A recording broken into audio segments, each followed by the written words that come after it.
Guys, কেমন আছেন সবাই? আই হোপ সকলে খুব ভালো আছেন। আমিও ভালো আছি, কিন্তু আমাদের এখানে ৪-৫ দিন ধরে কন্টিনিউ খুব বৃষ্টি হচ্ছে। আর এই বৃষ্টি কার না ভালো লাগে, কিন্তু ৪-৫ দিন এটা একটু বেশি হয়ে যাচ্ছে। থেকে কোথাও বেরোনো যাচ্ছে না, মন খুশি কিছু করতে পারছি না।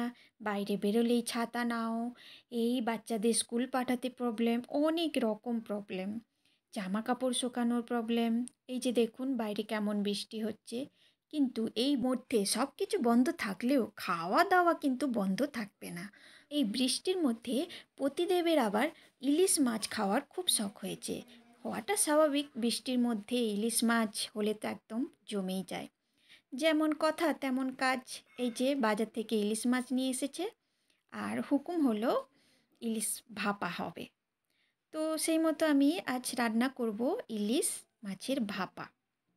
তো দেখুন আমি কিভাবে রান্না করি, এভাবে আপনারাও একবার রান্না করে দেখবেন, খুব খেতে টেস্টি হয়। ইলিশ মাছগুলোকে লবণ, হলুদ আর অল্প সরিষার তেল দিয়ে মাখিয়ে রেখে দিয়েছি।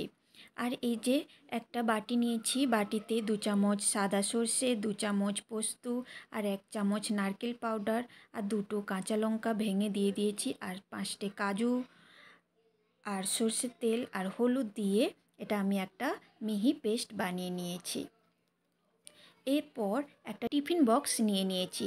এই টিফিন বক্সে প্রথমে আমি ওই বেটে রাখা পেস্টটা অর্ধেকটা দিয়ে দিলাম। এর ওপর আমি ওই মেখে রাখা মাছগুলো একে একে দিয়ে দেব। যেহেতু আমরা 4 জন, সেই জন্য আমি 4 পিস নিয়েছি, বাকিটা আমি আবার পরের দিন বানাবো।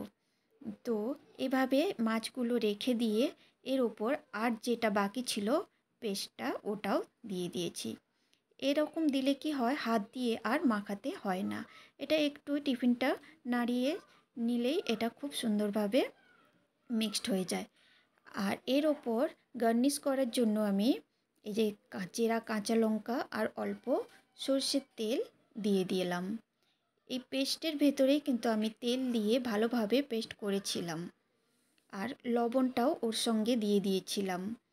তো এই পর্যায়ে শুধু কাঁচা লঙ্কার সর্ষের তেল দিয়েই আমি টিফিন বক্সটা ঢেকে রেখেছি। আর অপর দিকে চুলাতে কড়াই বসিয়ে ওতে জল দিয়ে একটা স্ট্যান্ড বসিয়ে ওটা ঢেকে গরম করার জন্য রেখে দিয়েছিলাম। ব্যাস, দেখতেই পাচ্ছেন স্টিম হয়ে গেছে জলটা।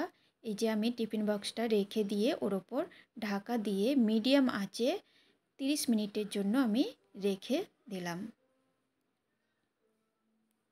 বর্ষাতে এই প্রথম আমাদের বাড়িতে ইলিশ মাছ এসেছে, তাই ভাবলাম প্রথমটা ভাপা দিয়ে শুরু করি, তারপর বাকিটা পরে ভাববো।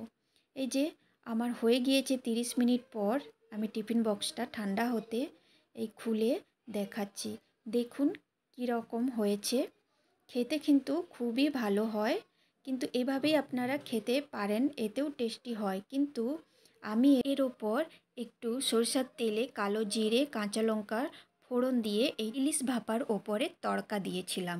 এতে কিন্তু স্বাদটা আরও দ্বিগুণ হয়ে যায়। এই যে সার্ভ করে দেখাচ্ছি, দেখুন গরম ভাতের সঙ্গে এভাবে ইলিশ ভাপা থাকলে আর কিছুই দরকার হয় না। আপনারা কিন্তু ইলিশ ভাপা এইভাবে একবার নিশ্চয়ই বানাবেন। ভিডিওটা এতটাই ছিল, ভালো লাগলে লাইক করবেন। Bye bye.